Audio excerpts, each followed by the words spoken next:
بسم اللہ الرحمن الرحیم نحمدہ ونسلم علی رسولہ الکریم۔ سیرت النبی صلی اللہ علیہ وسلم کا سبق نمبر 17 ہے۔ 16 میں آپ سن چکے ہیں کہ باقاعدہ دعوت کے لیے رسول اللہ صلی اللہ علیہ وسلم پر دوبارہ وحی کا آغاز ہوا۔ سورۃ المدثر کی ابتدائی آیات نازل ہوئی اور ان آیات میں آپ کو آپ کی منزل کی ابتدا اور انتہا بتا دی گئی کہ کہاں سے شروع کرنا ہے اور کہاں تک پہنچنا ہے۔ لیکن وحی الہی کے نزول کے بعد 3 سال تک خفیہ دعوت کا اہتمام کیا گیا۔ اس کی وجہ یہ تھی کہ تاکہ اچانک اگر آپ علی الاعلان دعوت دیں تو اہل مکہ کے سامنے ایک ہیجان اور جو ہے وہ ایمرجنسی کی صورتحال پیدا نہ ہو جائے، کیونکہ وہ تو صدیوں سے رسومی جاہلیت پر کاربند تھے، بتوں کی عبادت کرتے تھے۔ لہٰذا حکمت کے ساتھ، مصلحت کے ساتھ آہستہ آہستہ آپ کو دعوت کا طریقہ سکھایا گیا اور علی الاعلان دعوت کی طرف آپ بڑھتے گئے۔ یہاں یہ سمجھیے کہ دعوت کے 2 طریقے ہیں، ایک ہے انفرادی دعوت، دوسری ہے اجتماعی دعوت۔ انفرادی مطلب ایک آدمی کے پاس جانا، ایک آدمی کے گھر میں جانا اور اس کو دعوتی توحید دینا، اور اجتماعی دعوت یہ ہے کہ جماعت کے اندر جانا، مجموع کے اندر جانا، زیادہ لوگوں کے پاس جانا اور ان کو دعوت دینا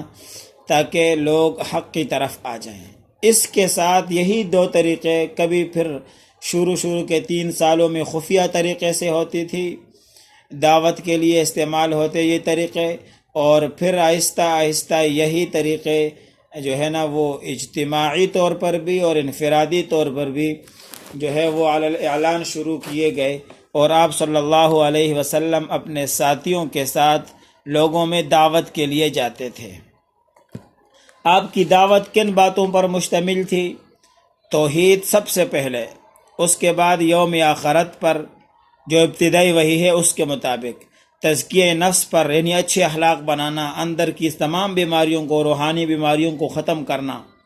اور اس کے علاوہ ہر معاملے کو اللہ کے سپرد کرنا، اس کی دعوت دیتے تھے آپ۔ اور اس کے علاوہ جو ہے نا وہ رسول اللہ صلی اللہ علیہ وسلم اپنی رسالت کی دعوت دیتے تھے، کیونکہ ایمان وہی معتبر ہے جس پر رسالت کی مہر ہو۔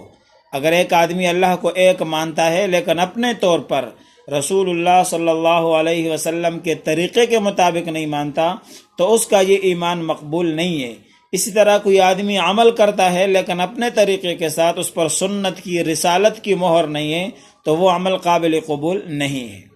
لہٰذا آپ یہ دعوت دینے کے لیے باقاعدہ طور پر کمر بستہ ہوئے،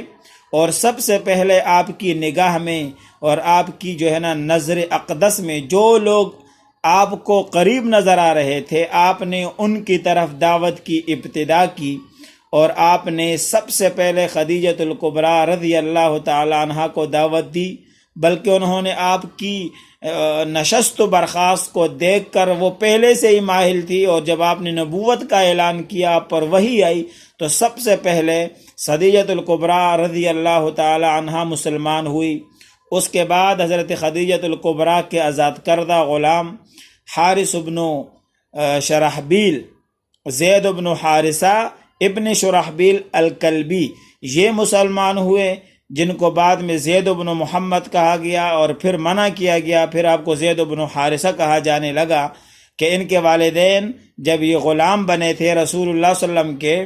تو والدین آ کر آپ کو لے جانا چاہتے تھے، لیکن آپ نے والدین کے ساتھ جانے سے انکار کر لیا تھا۔ اسی طرح ان کے بعد حضرت علی بن ابی طالب رضی اللہ تعالیٰ عنہ جو رسول اللہ صلی اللہ علیہ وسلم کی کفالت میں تھے وہ، اور اس کے بعد رسول اللہ صلی اللہ علیہ وسلم کے یار غار حضرت ابوبکر صدیق رضی اللہ تعالیٰ عنہ مسلمان ہوئے۔ اس لیے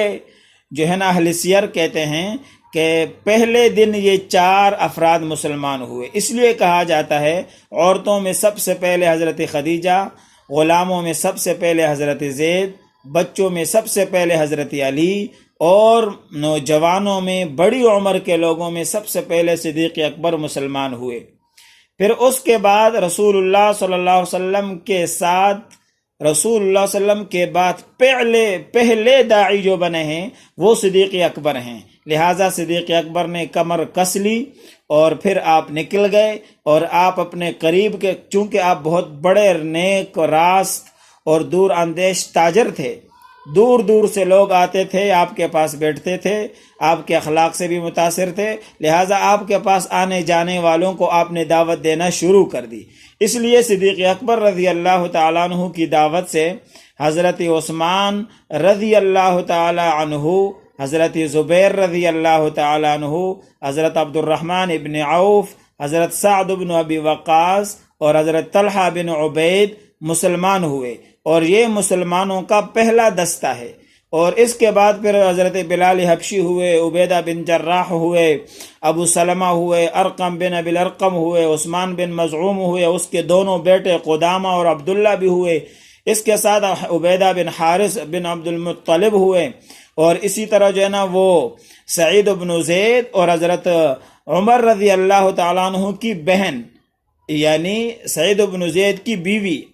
فاطمہ بنت خطاب، یہ بھی مسلمان ہوئی، خباب بن ارت، عبداللہ بن مسعود، تقریباً 40 افراد اس طرح کرتے کرتے مسلمان ہوئے، اور یہ سابقین اولین میں شمار ہوتے ہیں۔ اگرچہ بعض افراد کے اوپر سابقین اولین پر گفتگو بھی ہے کہ یہ ذرا دیر سے ہوئے ہیں، لیکن اس کے علاوہ یہ پہلا دستہ ہے جس نے توحید کی دامن میں پناہ لی، رسالت کی دامن میں پناہ لی، اور عقیدہ آخرت کے دامن میں پناہ لی، تزکیہ نفس کے دامن میں پناہ لی، اور رسول اللہ صلی اللہ علیہ وسلم کے لیے دست و بازو بنے، اور پھر رسول اللہ صلی اللہ علیہ وسلم کے ساتھ دعوت کے کام میں مصروف ہو گئے۔ یہ 40 ابتدائی لوگ تھے، اور اس کے بعد جماعت در جماعت مسلمان ہونا شروع ہو گئے، عورتیں بھی مسلمان ہوتی تھی، مرد بھی مسلمان ہوتے تھے، اور ابھی جب 5 وقت کی نمازیں فرض نہیں ہوئی تھی تو یہ مسلمان جو ہے وہ 2 نمازیں، فجر اور اسی طرح جو ہے نا وہ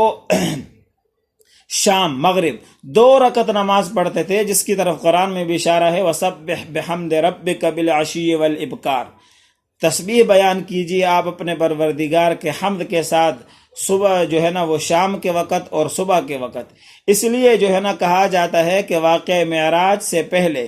یعنی 5 نمازوں سے پہلے جبرائیل امین آئے، آپ کو وضو کا طریقہ سکھایا اور ان 2 نمازوں کا طریقہ سکھایا، اور پھر رسول اللہ صلی اللہ علیہ وسلم اور صحابہ گاٹیوں میں چپ چپ کر یہ 2 نمازیں پڑھتے تھے، اور یہیں سے جو ہے نا وہ عبادت بھی شروع ہو گئی۔ عبادات میں سب سے پہلے مقدم ہے، لہٰذا 5 نمازوں سے پہلے جو نماز تھی خفیہ دعوت کے دنوں میں، وہ نماز 2 رکعت جو ہے نا وہ 2 نمازیں تھی، فجر اور اسی طرح مغرب کی نماز تھی۔ لہٰذا پھر جبرائیل امین نے جب وضو سکھایا اور اس کے بعد استنجا کا طریقہ بھی سکھایا، جیسے آتا ہے کہ جبرائیل امین نے ایک چلو پانی لے کر جو ہے نا وہ